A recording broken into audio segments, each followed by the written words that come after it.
Now it's time to do the second coat with heavy brown paper.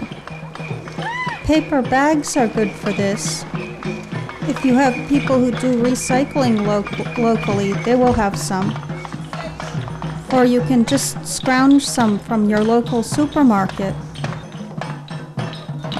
If there is a photographer in the neighborhood, they sometimes throw out rolls of colored photographer's background paper, which is exceptionally good for paper mache. This stuff I'm using here is heavy paper from a cardboard box factory.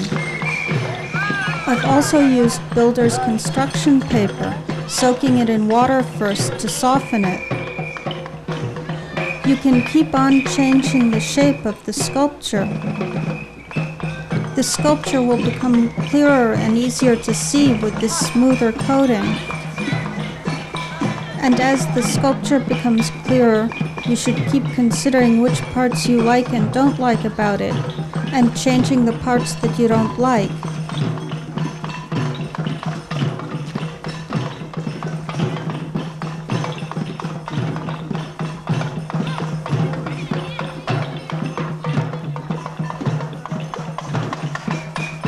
If the paper that you're using is so heavy that it refuses to lie down smoothly, then you can use small pieces of newspaper to smooth down the edges. This second coat of heavy paper has to be as smooth and careful as the first coat of newspaper could be rough and careless. This is both for looks, after all you don't want wrinkles all over your mask, and for strength, since it will be much stronger if it has a smooth, solid surface. I like to use long, thin strips of paper.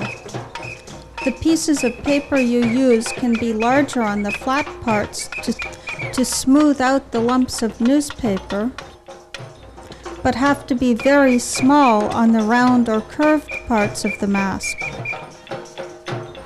As big as a quarter is one theory I've heard. The surface of the puppet head should be as smooth as possible. If the pieces of paper you're using wrinkle or the edges won't lie down, then the pieces you're using are too big. Tear them in half. Paper macheing can be very boring. A radio helps. So does having your friends in to help you out.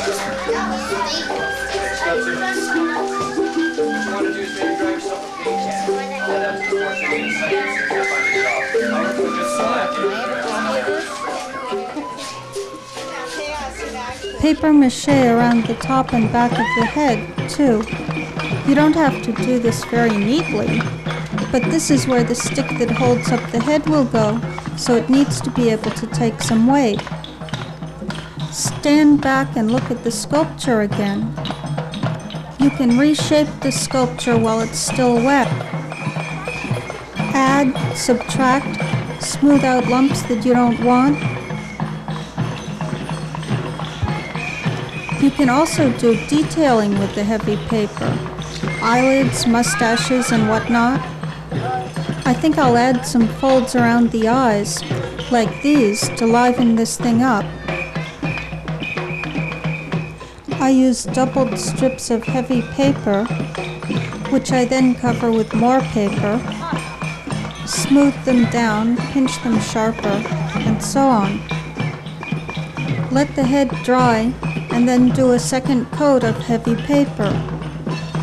It's easier to do the sides and back when the face is dry enough so that you can turn it over. If you need to have the head dry quickly, a fan or a hairdryer helps. So does putting it outside on a hot or sunny day.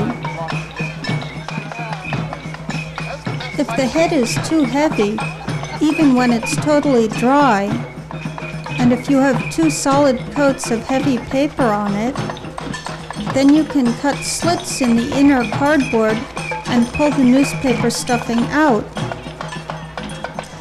This should lighten the mask up, at least to an extent. You can add coloring to the mask in the paper mache. Joe Swanson's multicolored ladies and these tigers have cloth paper mache'd onto their faces to give them their coloring. Jackie's vegetable lady uses brown paper as the color of her skin. So does this Earth Mother puppet. This isn't that bad. No, it's not. No, you're looking good.